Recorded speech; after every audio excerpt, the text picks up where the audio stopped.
weight throughout those practices. So I was probably trying to struggle to stay in the 260s area, 270. But right now I'm 290. So, shout out to our nutrition staff, and Coach Schmitty and the strength staff for helping me, since day one in January, since we came back. And they said, switching over to DT. And so making that transition, I've been just working to gain that weight the right way. How difficult has it been to practice in this heat? I mean, it's 100 degrees almost every day for 7 days this week. I mean, what has the nutrition staff done? I mean, what have you been doing personally? So they give us, every day before practice, they'll have some type of electrolytes or, beet juice. That helps you in different areas, like the beet juice is to help get your oxygen in your blood, I'm pretty sure. Now, I might be wrong. But something like that. And then, like electrolytes to help when you sweat and, you need to replenish those electrolytes and that salt. So we have like those really salty drinks. And but it's really just mental, because if you think about, all these other schools down here working out, practicing in the same heat, or hotter in other places. And, it's just a part of the game. You just got to come every day and attack every day and have that mentality, because, game week's next week. And for me specifically, this is my last year, so I try to just leave it all out every play at practice and just give it my all, because this is where we're getting our conditioning right now for the season. So I want to be a player that doesn't have to come off the field because I'm tired. I want to be able to play every play 110%. And, that's just my mentality. So.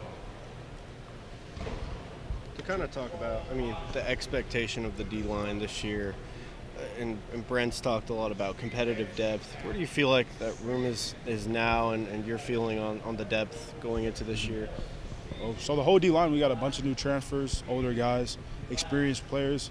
And when you bring in more experienced players, if people that were, I'm not saying this was the case here, but, people sometimes tend to become complacent, because they're starting, they're playing, and so they kind of ease up.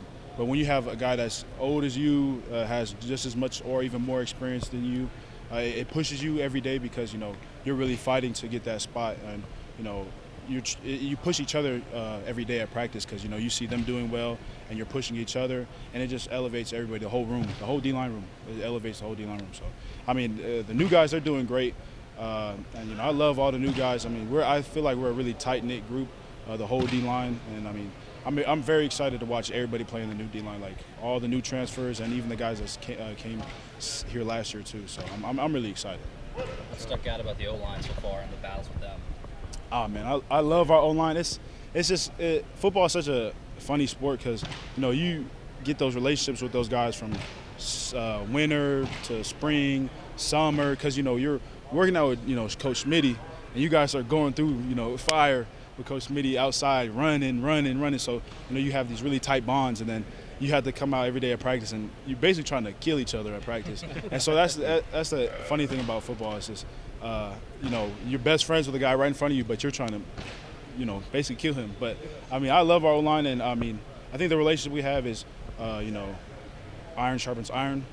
And so, everybody's giving everybody their best, and if, somebody taking plays off or anything like that, you get on top of them. You say, come on, man, I know you're better than that. Or, you could tell somebody's maybe hurting or something, you tell them to push through it, because, you guys are making each other better. If you're not to your best and I'm playing against you, then you're not making me better, or vice versa, I'm not making you better. So it's just having those type of relationships where we push each other. Who's the nastiest on the O-line? Who do you just hate going up against? I don't think I hate it, going against anybody, but everybody specifically has their own things. Like Walter, he has strong hands, and especially at practice, our practice jerseys are really loose. So, he has really strong hands. So once he gets you, it's no coming off. And then Savion Byrd, he's a very aggressive offensive lineman. He'll really punch you if you don't, get your hands right, or try to get his hands off of you. And then, Raym, he's a very smart player, very experienced player. I love playing against all these guys. And it's funny, because when we go out against each other, we just laugh at each other, because, we're playing the game, and it's also fun at the same time, so you're trying to get each other. And so, there's always that. And McCade, he's an experienced player as well. Came from the Pac-12. I think he was all Pac-12 and when he played at Cal. And, him coming in last year and coming in this year, he's much more comfortable at his position with the offense, second year in the system. And, I love playing against McCade too. Very good players structurally and technique-wise. And then, I mean, Tyler Guyton, I love playing against. I could just say good things about everybody. I'm not gonna lie. Like, because I mean, I played DN last year, so I played against the tackles and the interior. So I got a lot of respect for our O-line. They're all really good. Excited to watch some pancake, not our guys, but some other people. You know what I'm saying?